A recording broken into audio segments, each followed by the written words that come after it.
The Hitchhiker's Guide to the Galaxy by Douglas Adams.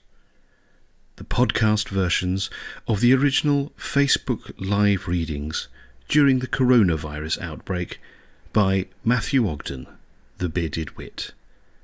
Please bear in mind that as Facebook live recordings, these are rough and ready. There are mistakes, there are a few trip-ups here and there, and there is laughter from the reader as he goes through and follows the humour himself along with you, the listener. We hope you enjoy listening to these and share liberally. Part 45. Before we begin, I'd like to ask you to seriously consider becoming a patron of The Bearded Wit by going to patreon.com/The Bearded Wit. You can support me from as little as $5 a month, which is essentially a cup of coffee, and that will mean that I will be able to continue producing this material and other podcasts that I do, and it would mean the world to me to have you know that you've got my back on this. I love producing this material for people, and it's been a huge pleasure for me to do this, which basically started as a project for family and friends right back at the beginning of March last year, when the COVID-19 virus was really beginning to kick in. It was a way of basically connecting friends and family all over the world who were finding it a bit difficult, as we all did. And it's grown into something where I've got a lot of people listening all over the world. It would mean the world to me if you could take the time just to pop over to patreon.com/The Bearded Wit, sign up from as little as $5 a month. As I say, it's a cup of coffee.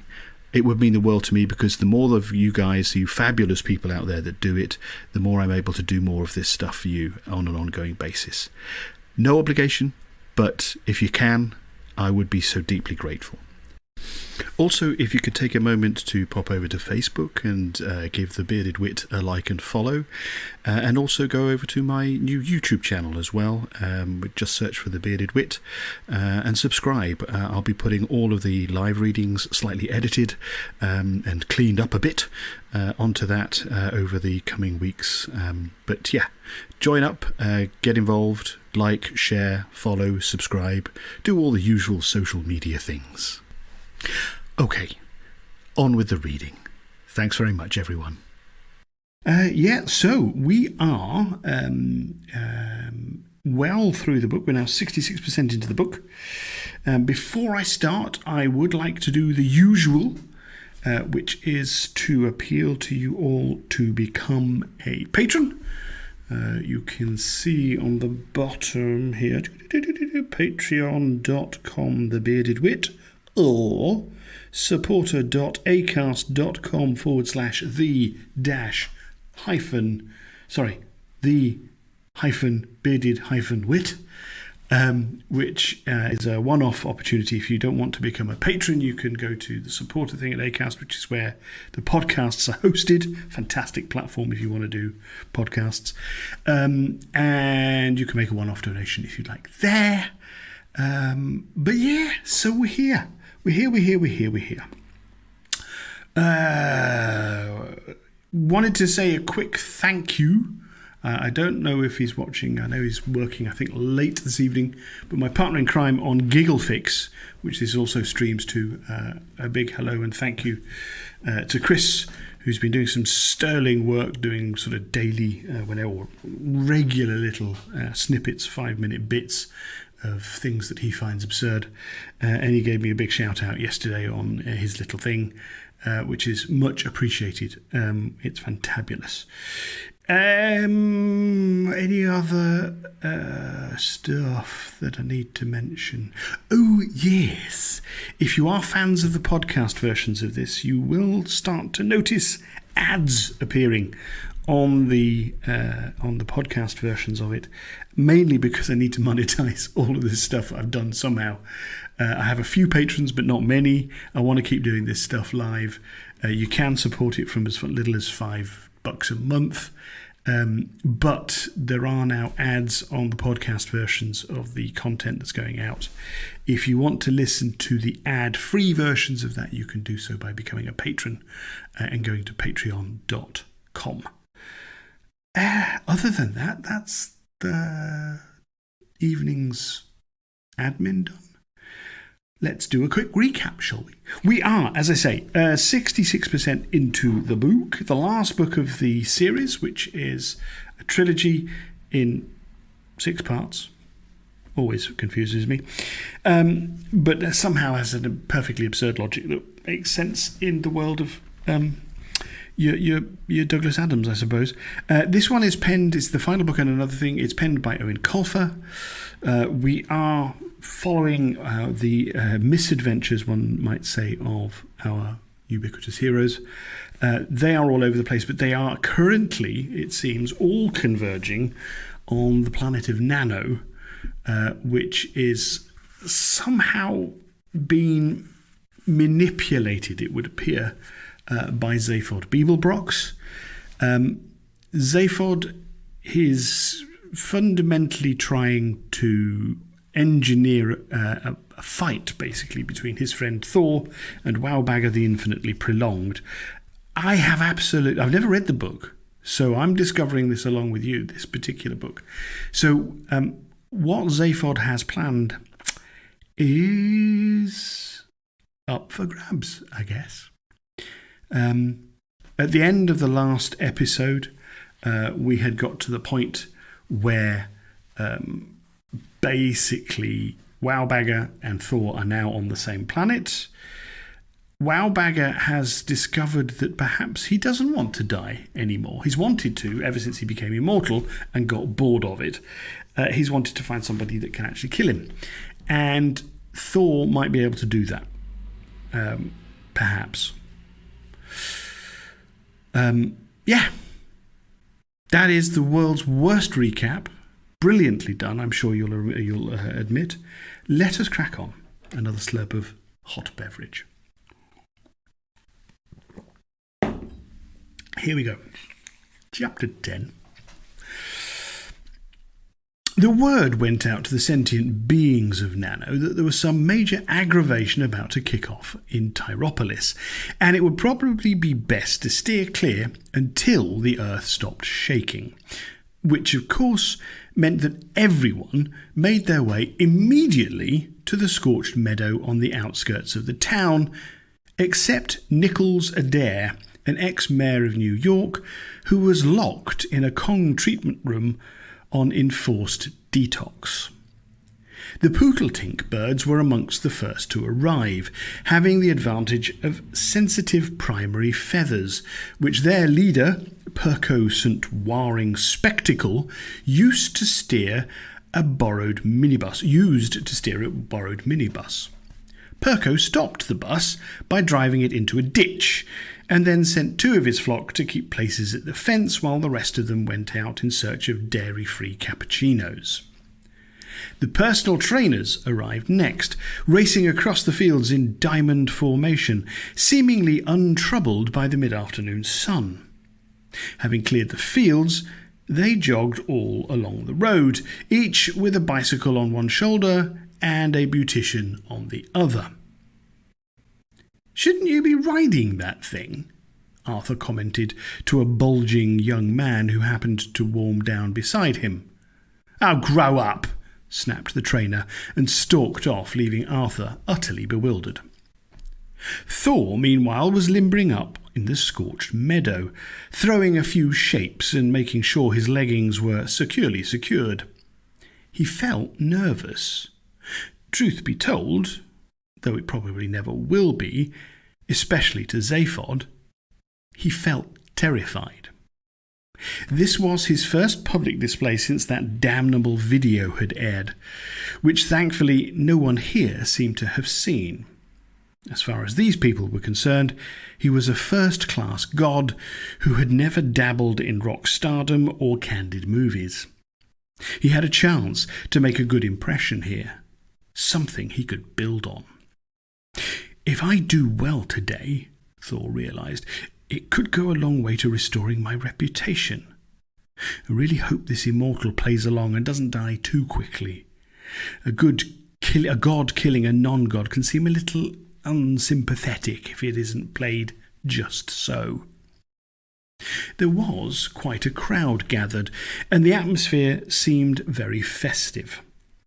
The younger Poodletinks were plucking dead tail feathers and helicoptering them down on the field, while a caffeine-hyped squad of veterans were doing flyovers, complete with synchronised loops and stunt dips.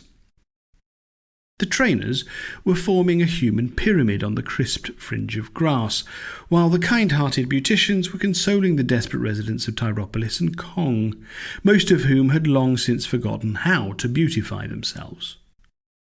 "It's my hair," one elderly lady wailed. "I pointed the hot, blowy thing at it, but it still won't change colour." "And these nails," said another. "They just keep growing. Every day it's the same. Come back, Jasmine, please come back." Buckeye Brown had a baleful glare triangle going on. First he looked down at his shoes, then over at Buff Orpington, and finally at a tall tanned man sporting red trunks and flip-flops with an emergency whistle clamped between his teeth. Head and shoulders above these people stood the Thunder God. "I can bring these mortals together," thought Thor. "One God, one faith. The more people that believe in me, the more I can charge. And I bet one of these girls could do a nice beard braiding." No sooner had this happy thought formed in his mind than the old insecurity came flooding back. "It's going to be a disaster. The sub-ether people hate me no matter how sensitively I kill this immortal fellow. All they're going to see is the negative."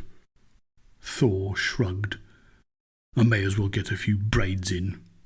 Might lift my spirits." On the far side of the scorched circle, Wowbagger was feeling light-headed and giddy. The moment had finally arrived when he could kiss this corporeal realm goodbye and good riddance. Several lifetimes of suffering were almost at an end. "I think this guy could do it," thought Wowbagger. "I'll get him a little riled up with some choice comments and he'll hit me with the big pile driver." Thor certainly looked as though he was up to the job.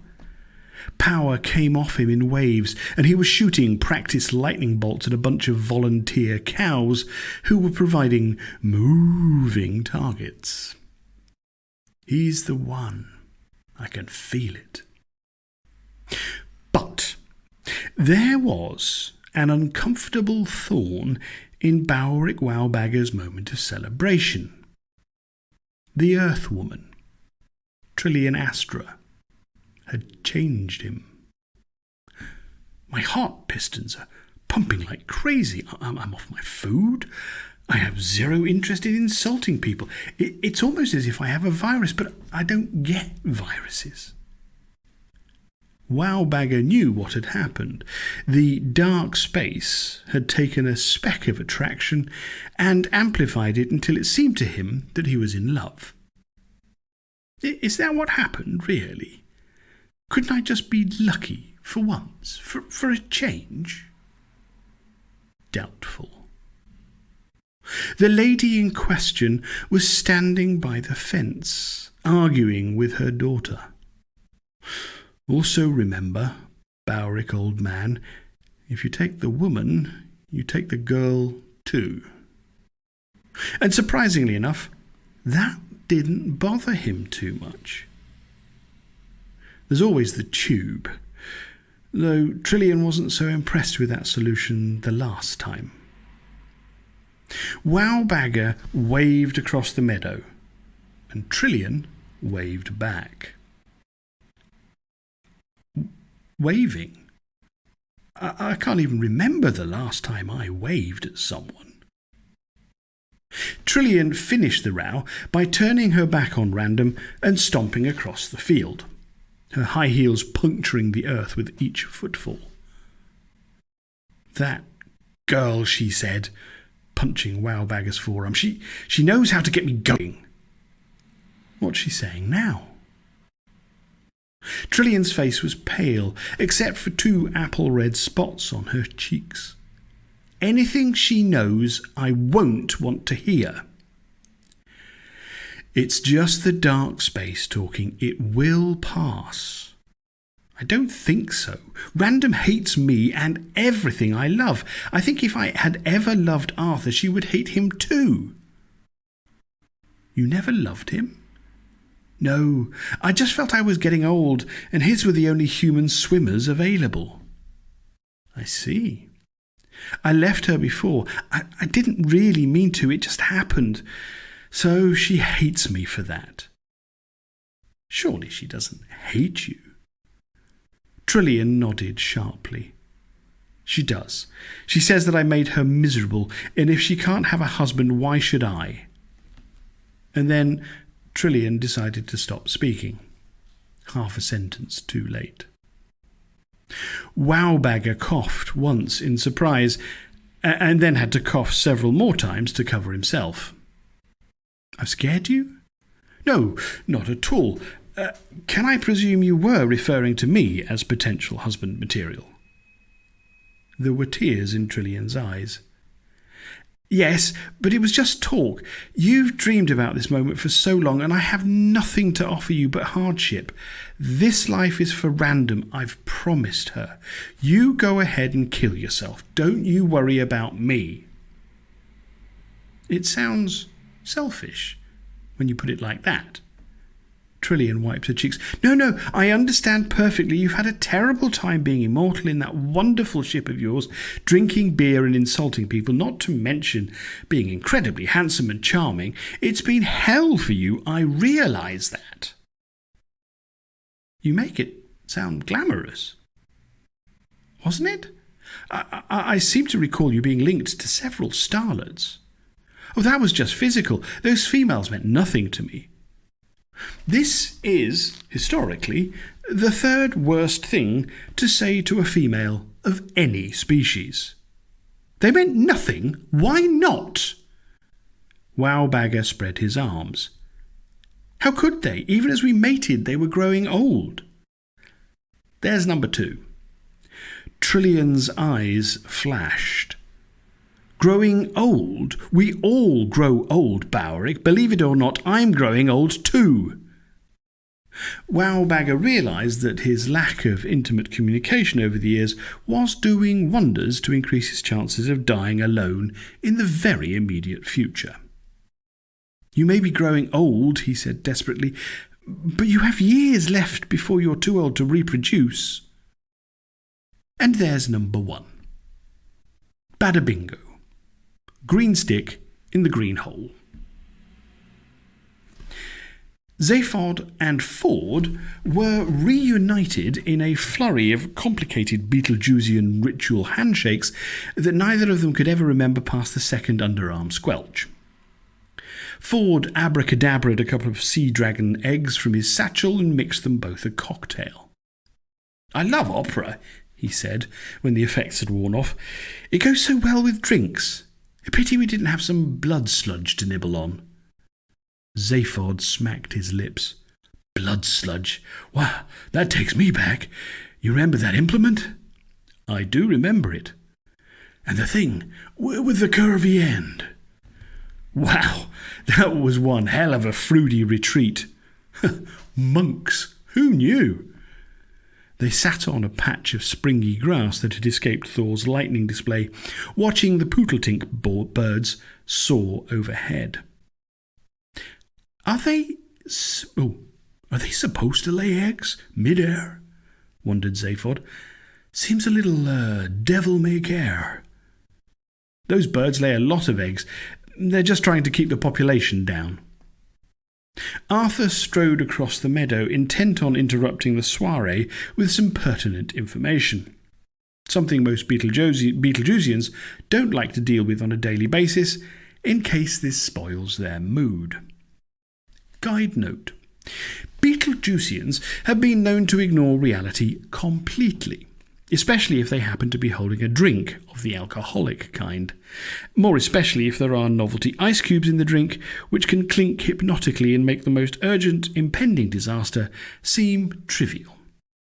It is a little-known cosmic irony that the Praxi Beetle communities on Beetlejuice and Seven were enjoying the precog Pantheo's opera The Great Collapsing Hrung Disaster when the real Hrung disaster actually occurred.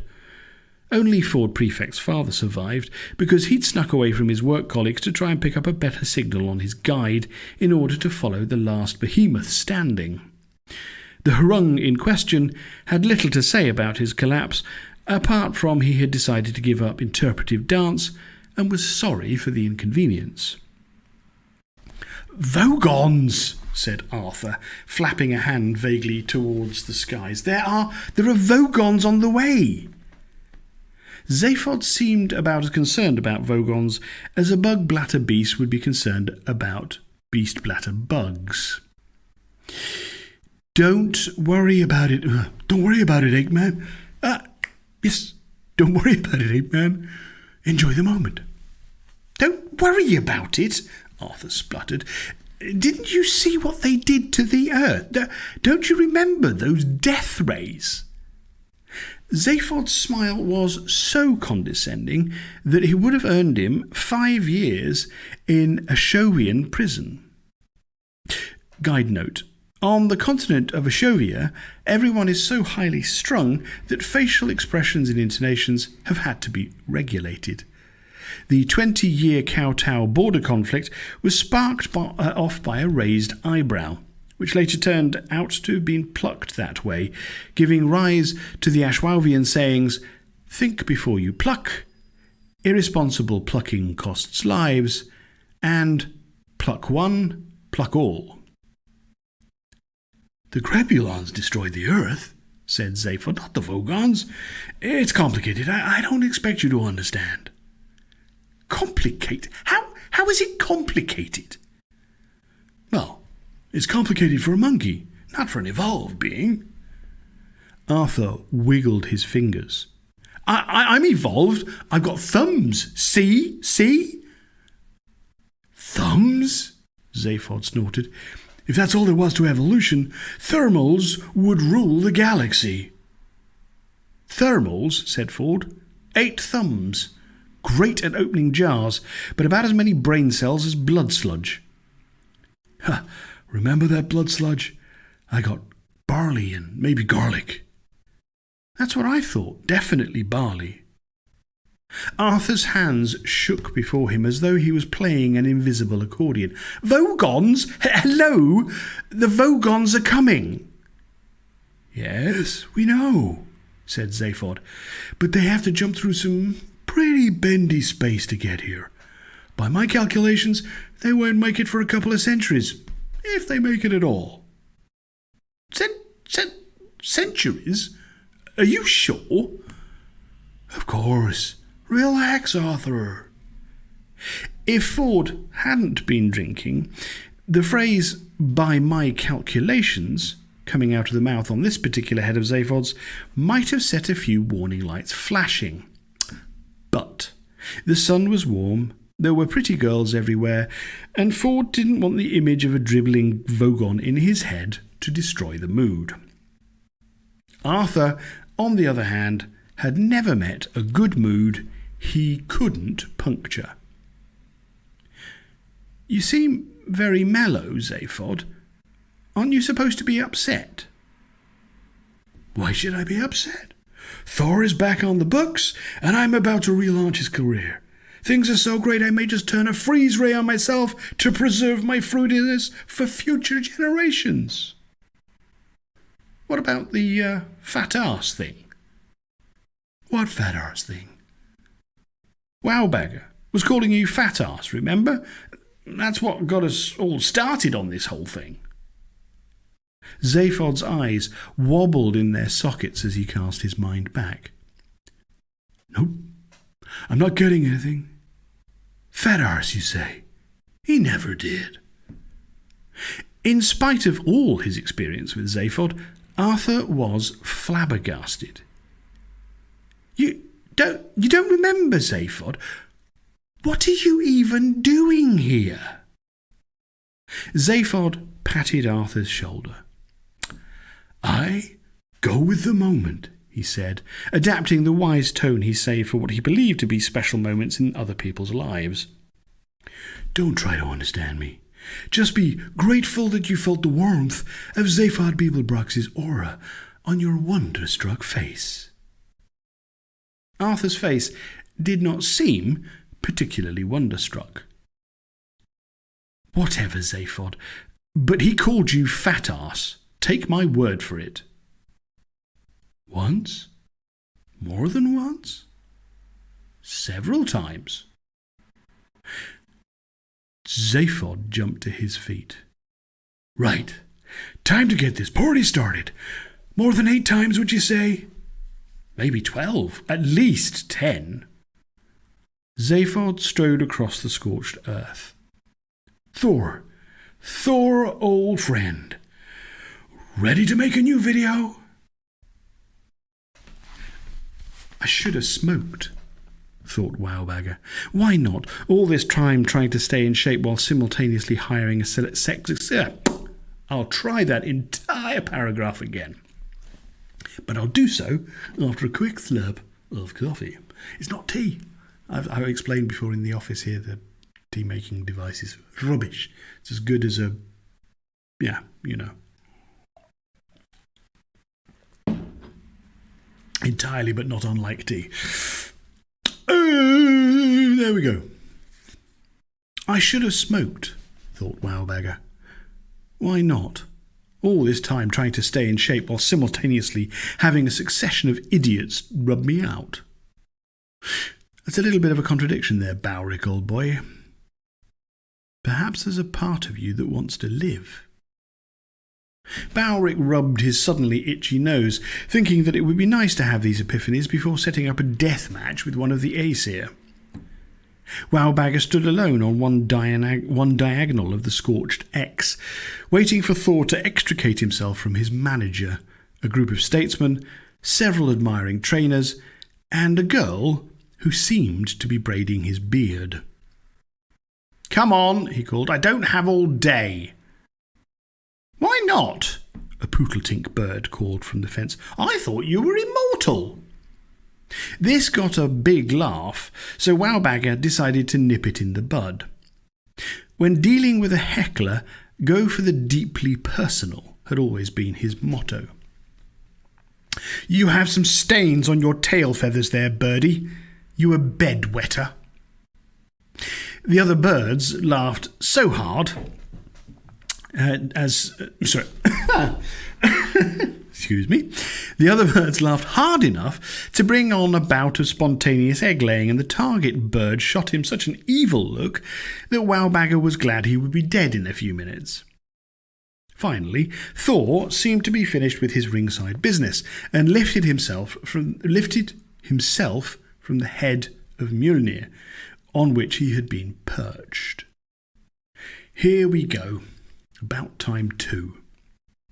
The Thunder God was a huge specimen, at least four times Wowbagger's height, but not slow or ungainly.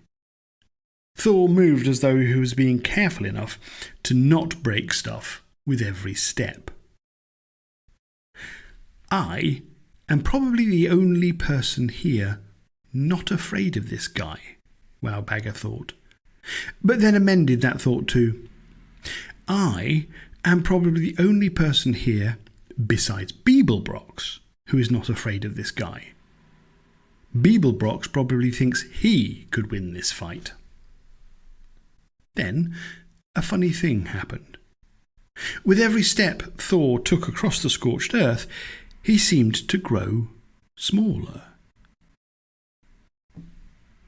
Heat haze, thought Wowbagger. It must be. It was not. Thor was actually shrinking, and by the time he reached the X's intersection, the Thunder God was too short to be allowed on most fairground rides. "Oh," he said. "What's up?" Wowbagger blinked. Me, I think, at least from your perspective." Thor patted his own tiny body. "Sorry about that," he said, embarrassed. "Zaphod's idea. If I just come out here and crush you, how's that going to make me look? Like a bully, that's how. This way, for any cameras pointed at us, I look like a giant killer, which is a much better angle, according to Zaphod. And he knows media." The god frowned. "Though, he does make the occasional mistake." Wowbagger felt a buzz of anticipation behind his eyes. "So, what happens? I kneel down, I suppose, and then you clobber me?" Thor was almost affronted. "What? No, that wouldn't work. That's an execution. We have to give these people a show, and not just these people. Eventually this is going to filter through to the entire sub-ether." "The sub-ether. Never watch it." "Never?" "No, it's all junk. Give me a classic movie any day." "Oh, I wish everyone was like you, but they're not. These days in this universe, careers are made and broken on the sub-ether." "But you're a god. What do you need with a career?" Thor stroked his beard plait, which he probably was not aware had a few beads braided through it. "That's a good question. But I know the answer because we did this in circle time after my breakdown. Gods have god-sized egos, so we need a lot of love to stay healthy. You see those gods going around blighting crops and drying up rivers? Well, those guys don't get loved. It's a cycle, you know. You have no idea how depressed gods can get. One minute we're adored, the next despised. I've been in the troughs, believe me." Guide note. Loki, the trickster, once used his hypnotic charm to convince the Aesir that he had decided to mend his ways and set up shop as a brainologist to the gods. His client list quickly grew as relieved divinities flooded to his door, eager to be regressed and find out why the hell they were so attracted to unicorns and so forth. Thor himself was actually feeling much better and beginning to develop real affection for his brother when he discovered that Loki had done a deal with Woohoo magazine and the sessions were being serialized. To make matters worse, Loki had considered Thor's sessions a bit dull, and so had added in a lot more weeping, incontinence pants, and an eccentrica Galumbit's fixation. Wowbagger nodded thoughtfully to convey the impression that he was prepared to care, but really he was only prepared to nod. "That's great. I understand the whole thing. Now, a cycle. Right. Should we wrestle for a while?" Thor glanced over his shoulders, worried that someone would tumble the rigged nature of the showdown. A bit of a chat first.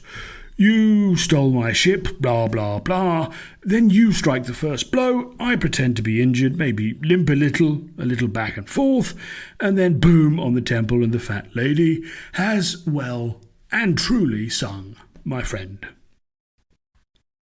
Which fat lady? Oh, nothing. It's a Valkyrie expression.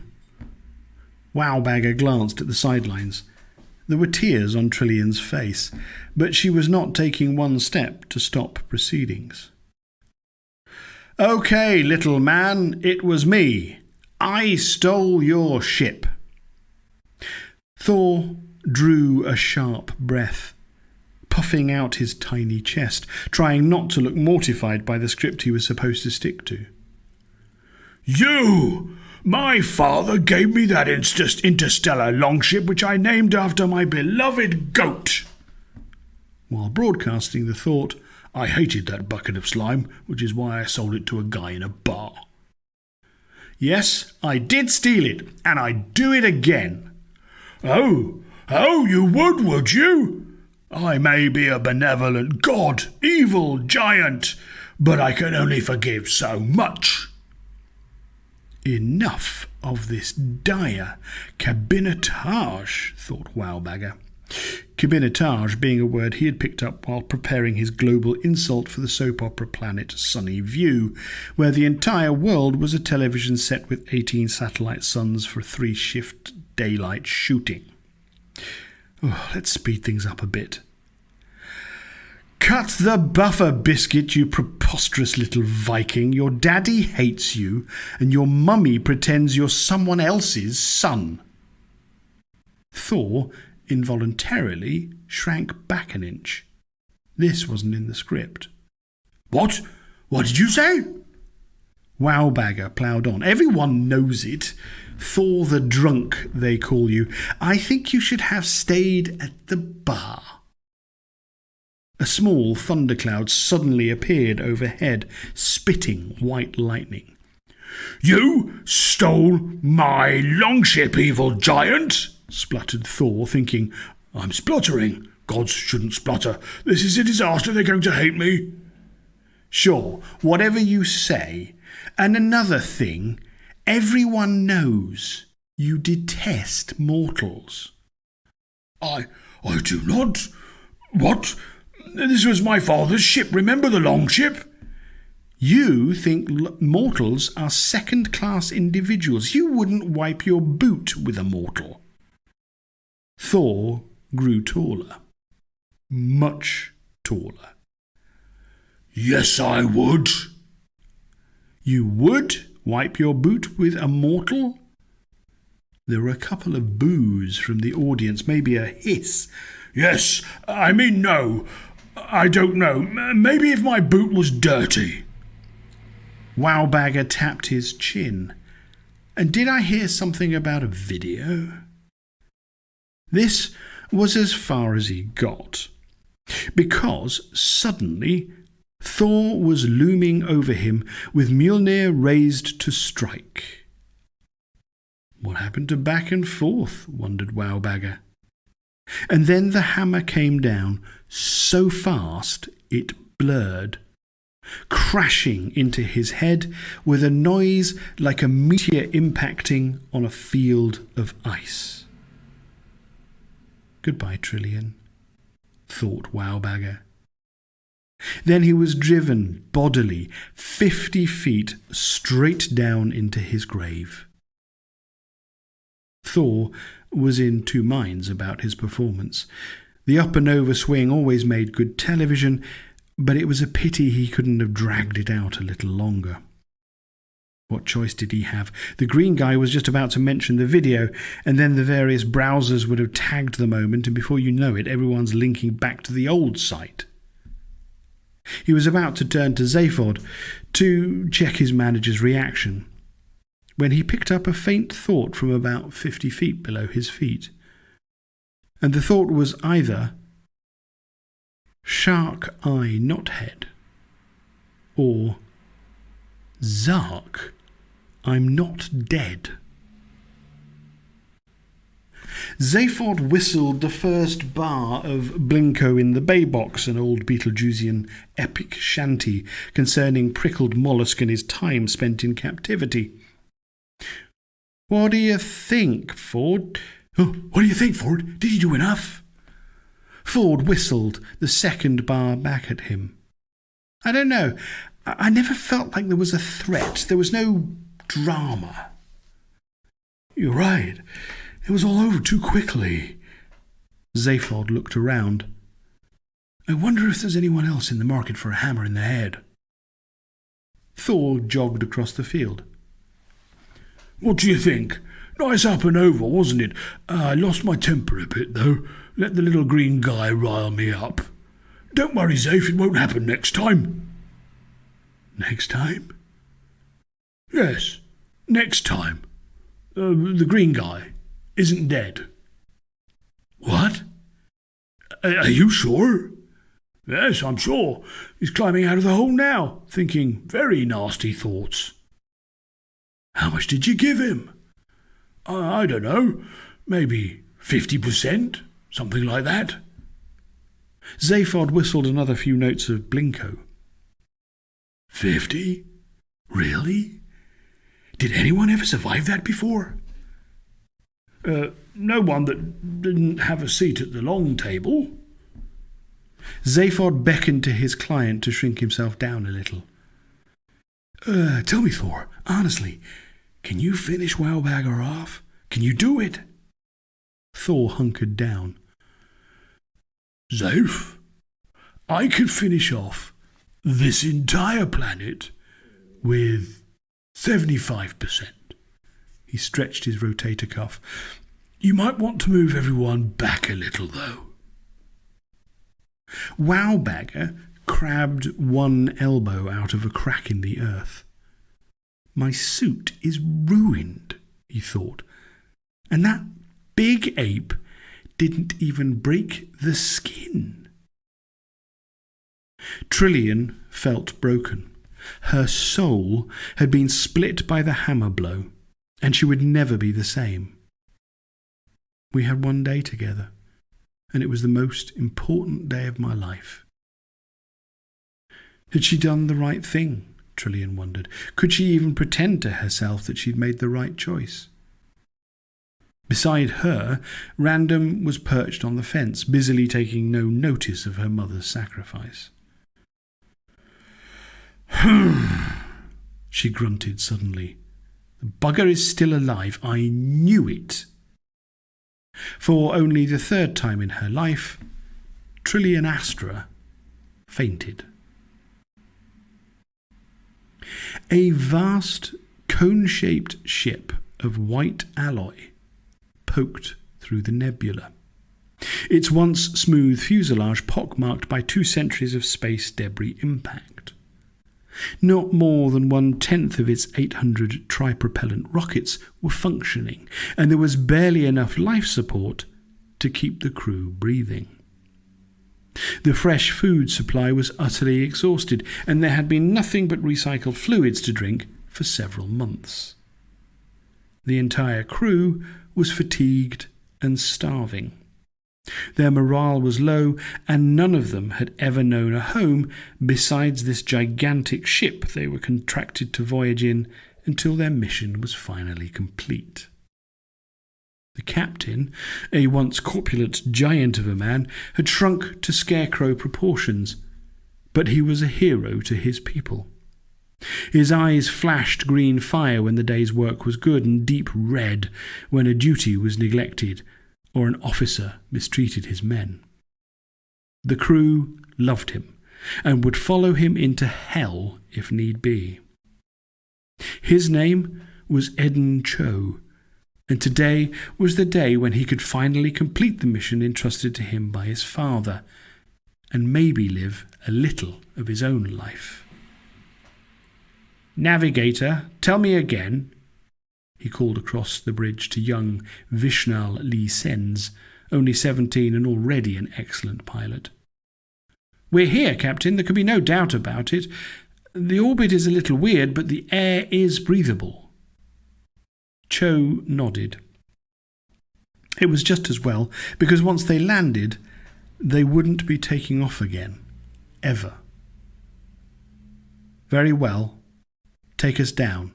Careful with the compensator, and send any extra spark of power we have to the verifier." Lee Sense swallowed. "The verifier? My God, are you certain, Captain?" "I'm certain," Eden Cho responded grimly. "We only get one shot at this.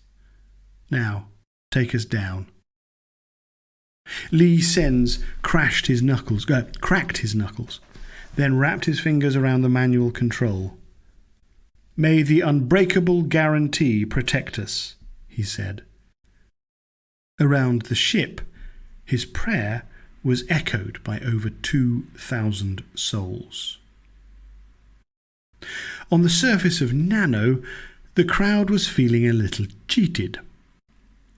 Perko St. Waring Spectacle was showing a new and not altogether attractive side of his personality after a few coffees and a build-up of anticipato acid in his wings. "Is that it?" he called. Is that the entire show? Lame-o! Pathetic!" Hillman Hunter was none too impressed either. I mean, it was a good hit, that up and over action, but the cheeses guy is getting back up again. What good is that to me? Buff Orpington had tears on his cheeks. He'll do it all right, just you wait and see. Thor's just warming up, that's all, working out the kinks. He better work them out fast, or we'll all be adoring the big cheese. The surface chatter was abruptly halted by the sight of nearly 100 spiralling rings of light descending through the atmosphere. The rings incrementally revealed themselves to be the rear engines of a gargantuan ship, which eased itself towards Earth, shedding shield panels as it dropped. Several of the engines sparked and burned out, dropping the ship in erratic jolts until it finally touched down in a nearby lake, flash-boiling it to a misty shroud. "Ooh," said Ford Prefect. "Spooky." There was almost complete silence for several moments until a slender robot arm, muscled with power cables, popped from a hatch in the strange ship's belly. At the tip of the arm was a blinking sensor that moved rapidly towards the crowd, quickly circumventing the cows, hoping for a meat-eater. Further and further the arm went, telescoping from the body of the ship, over Wowbagger's head, through Thor's legs, dodging away from Zaphod, who made a lunge for it, stopping finally in front of Random. "Random Dent?" it asked in a real robotic voice back from when robots were robots and didn't have personalities of their own. Random stood her ground. Yes, I guess." A hollow opened in the probe's tip. "Spit, please." Random dropped a bubble of saliva into the hollow, which immediately bathed it with a series of lasers. After several moments, a green light winked on. "Identity confirmed. Here is your package, and thank you for purchasing with U-Bid." An envelope dropped from the robot arm into Random's waiting hand. Thank you," she said in a small, slightly guilty voice. "Enjoy your product," said the probe, "and if you have any complaints, please feel free to write them on a bumpy log and then hammer said log into your auditory canal." The probe swiveled back towards the ship. "Mission complete," it said. "That's the last one." There was a muffled cheer from inside the gigantic ship. Then its structure slumped, and it began the slow process of falling completely apart. Random was young, and her lungs were full of concentrated dark matter, and so, without considering all the possible consequences, she tore open the envelope and ran along the fence to where Thor was patiently enduring a little pep talk from Hillman Hunter. "Put these on your hammer," she said, interrupting the nanite leader. The Thunder God frowned. I thought I heard something, sort of a squeak, squeak, squeaky, squeak." "Down here!" shouted Random. Thor bent over, elbows on knees. "Oh, look, a little girl. Oh my God, are you a fan? Do you want an autograph? Is that it? I don't usually do school appearances, but I could make an exception." Random wasted a second fuming, and then, "Listen to me, weatherman. I researched Immortals on the sub-ether, and out of the thousands of hits I found on the topic, there was not a single tested and confirmed method of killing one." Zaphod chuckled.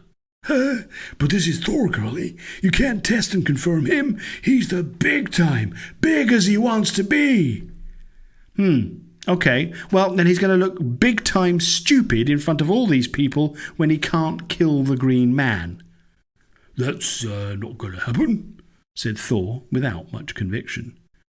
"It won't happen if you put these on the head of your hammer." "Nothing goes on the hammer. Mjolnir stays pure." Random spoke slowly, so the thunder god would get the picture. I did manage to find a theory by a little-known scientist on an unregarded world that said an immortal can only be killed by an object that has come from the same transformational event. Even Zaphod could follow that. So, what did transform Wowbagger? He fell into a particle accelerator trying to retrieve a couple of elastic bands.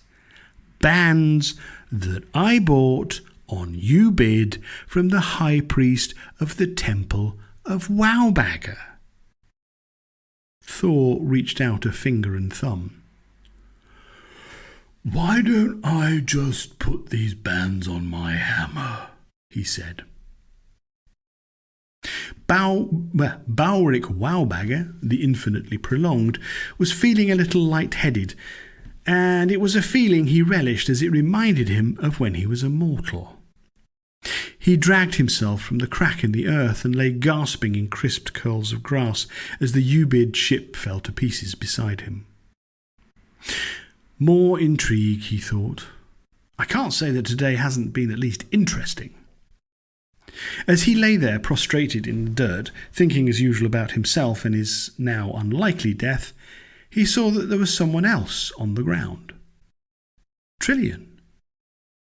And this was the moment when Wowbagger knew for sure that he was in love, because at that moment he stopped thinking about how Trillian related to him and started to think about Trillian herself.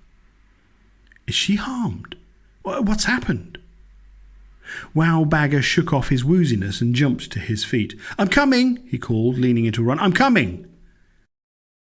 A shadow fell across Wowbagger's face.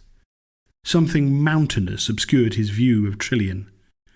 Time for the big one, said Thor, bending over so his head appeared bizarrely upside down. How does his helmet stay on? Wondered Wowbagger. And then Mjolnir hit him with such injurious force that it sent him straight into the stratosphere. Arthur was deep in conversation with the Pootletink bird when he saw Trillian keel over. No, he was explaining, the game is called cricket. A wicket is made up of stumps and uprights. Oh, good Lord. Come on, said the bird, it's very confusing. So when a person runs, it's called a run. But the "oh good Lord" was not directed at the bird. Rather, it was blurted involuntarily as Trillian fainted dead away. Arthur dropped the soya yogurt he'd been enjoying and raced along the fence to where Trillian lay unmoving. This is disgraceful, he fumed.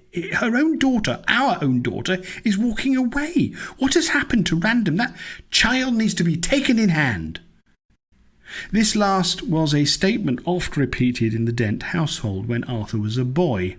His father trotted it out at every opportunity, whenever Arthur strayed even minutely into prescribed behaviour.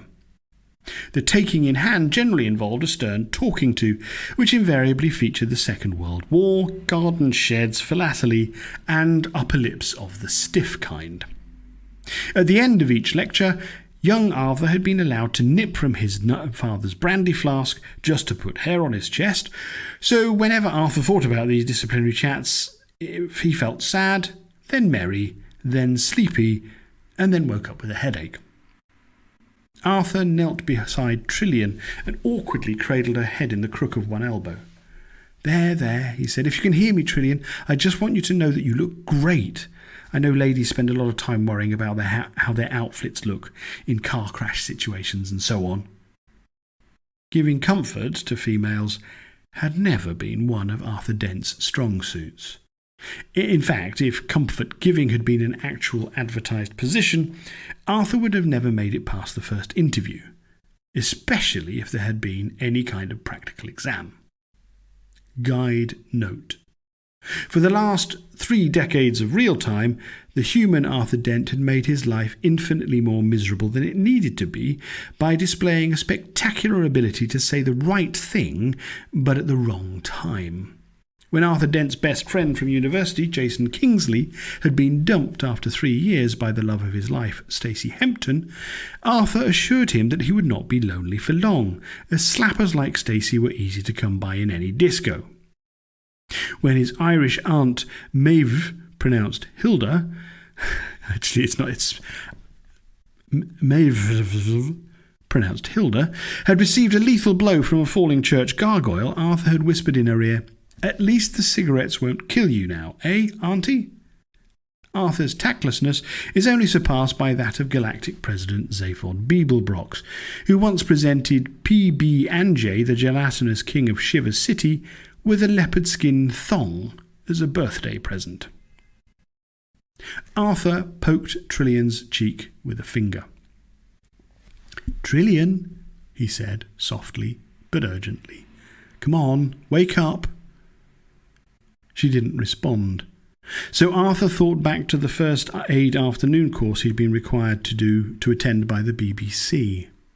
As far as he could recollect, most of the afternoon had been spent changing the plug on a coffee machine, but hadn't there been some demonstration involving a plastic dummy with balloons for lungs, mouth to mouth?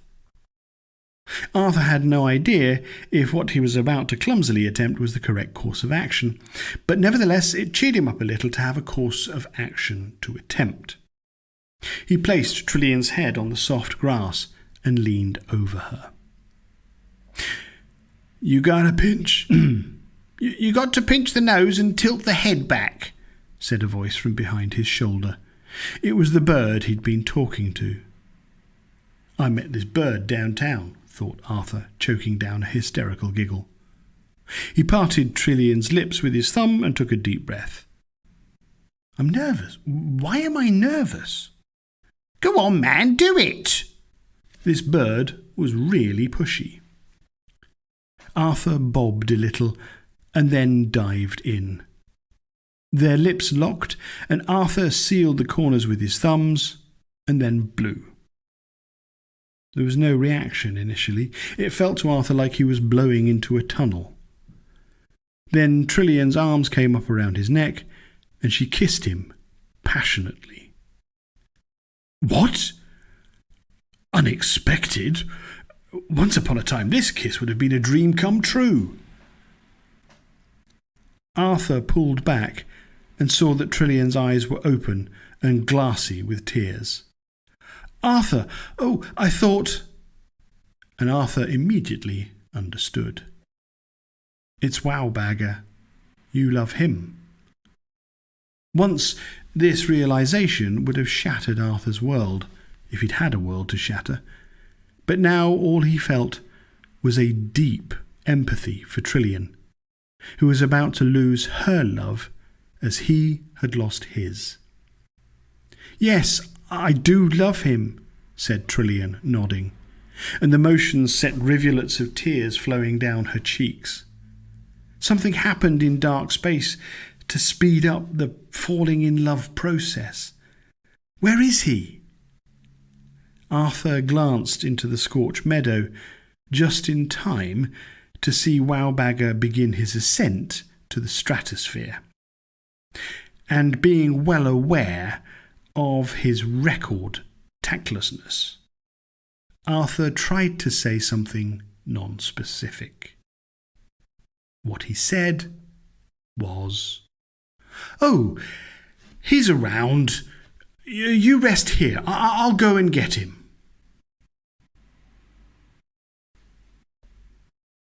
And that, ladles and jelly spoons, is where we will leave it for the evening. Thank you very much for being here, as always. We'll be back same time next week, 2000 CET. If you could remember, as always, to... Here we go.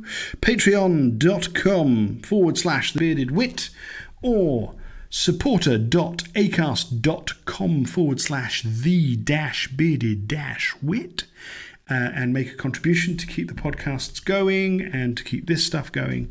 That would be gratefully received. Thank you very much for your company, as always, everybody. See you next week. Take care. Look after yourselves. Bye now.